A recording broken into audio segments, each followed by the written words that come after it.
Hi, my name is Anita Foster. I'm the Library Media Specialist at Autry Middle School in Kennesaw, Georgia, and today we're going to talk about research. Now, Miss Foster, why do you care about research? You just take care of the books. No, actually, it's my job to make sure that students know how and where to find the resources that they need when they're doing research online, because you can't find everything on Wikipedia and trust it.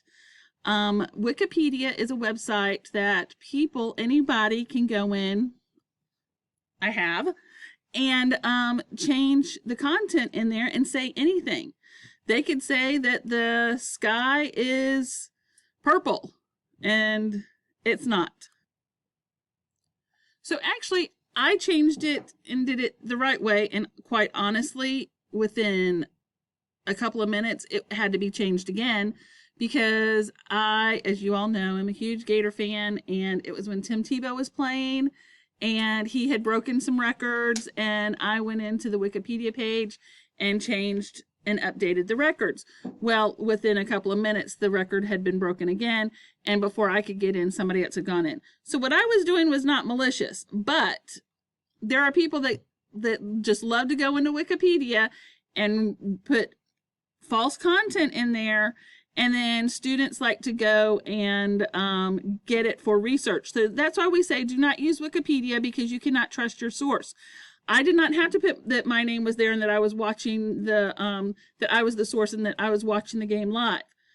Anybody could go in there and change anything and do anything and say anything, and we don't know that it's the right information. So I like to tell students that Wikipedia is fun for fun facts, but not for research. Okay?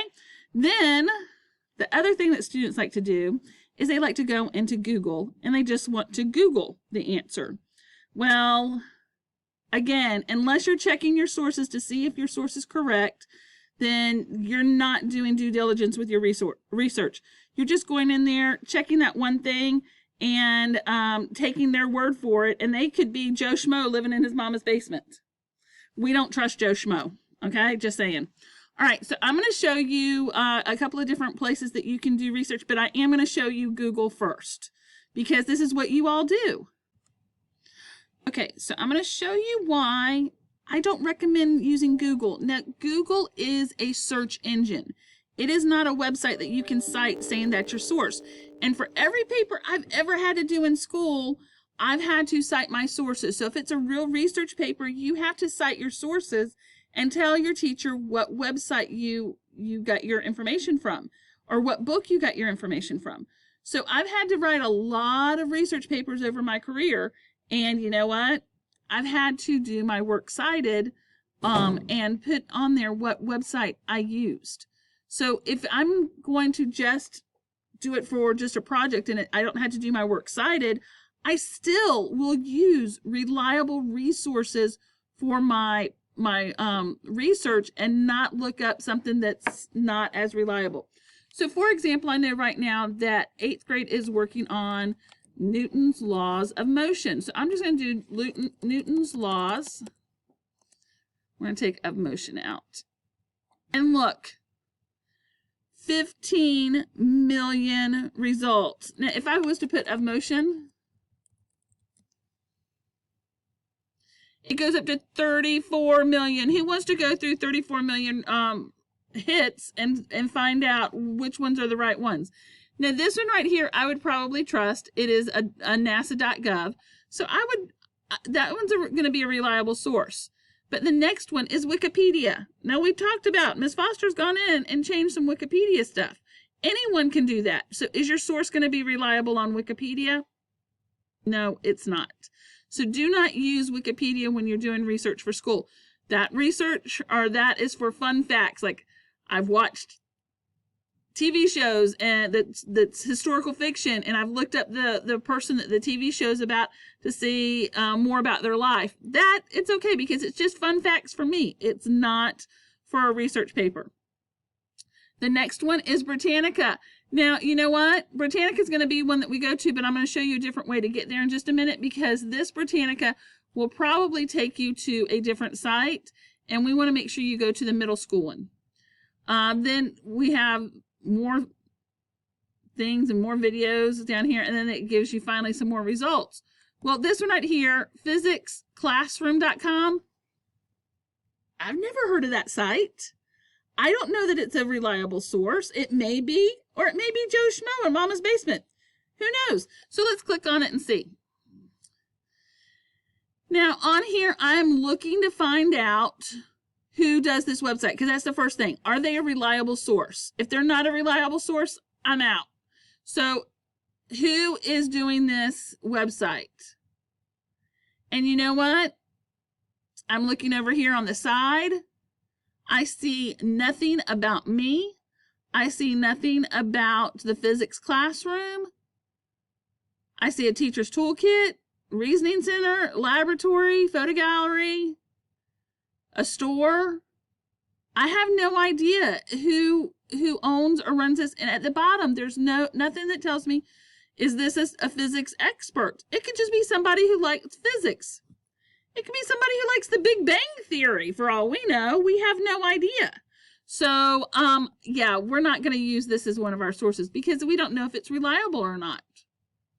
And then I'm going to scroll down and look, there's even more. And some of them, you have to click on them. I'm at like space.com.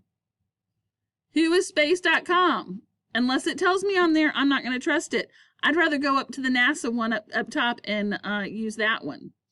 Okay, so I'm going to go to one of my favorite places to get information is I'm going to go to Cobb Digital Library, and I'm going to go down to Britannica, and I'm going to show you why we use this one. So there's a Britannica Image Quest, but right here, Britannica Online Edition, Middle School Edition.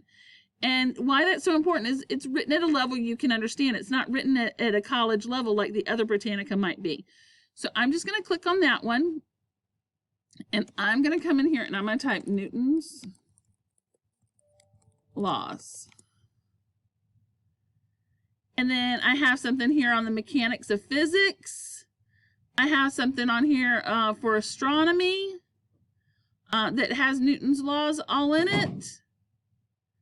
And then here's one right here, Newton's laws of motion. So I'm going to click on it. And then I'm going to scroll up because it sometimes puts you at the bottom. Don't know why. This is all about motion. That's why. So relative motion, describing motion. What is the velocity? All kinds of stuff in here that's cool information, but it's not exactly what we were looking for. And here it is, measuring motion. And then Newton's laws of motion is right here.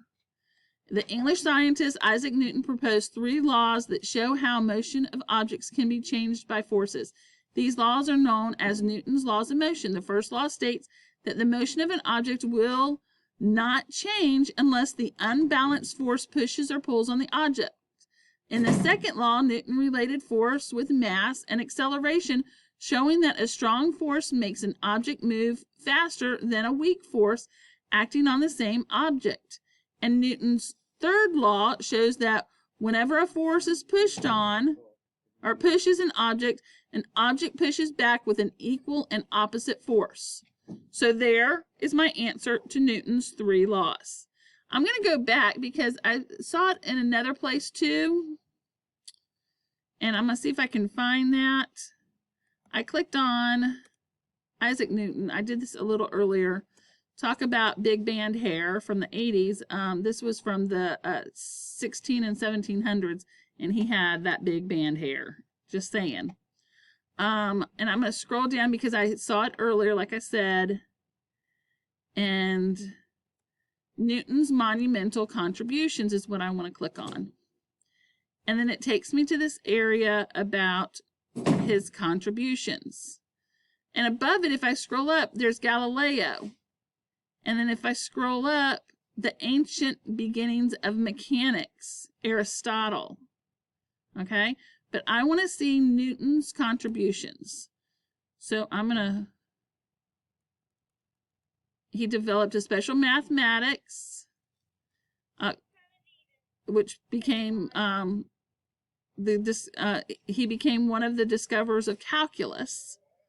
So he is who we blame for calculus. And then Newton's first law states if an object is at rest or not moving, it will remain at rest unless a force acts upon it.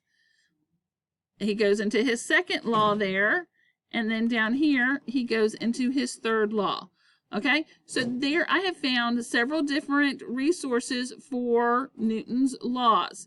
So it is important that you know your sources and you can trust your sources to give you the correct information, because just looking it up on Google is a search engine, it's not a source. Okay, Miss Foster's kind of an expert in this. So if you need help in finding the right sources for your project, feel free to come and say, Miss Foster, can you help me find the right sources? And I will be more than happy to. All right, Autry, I hope you learned something today. Have a great day.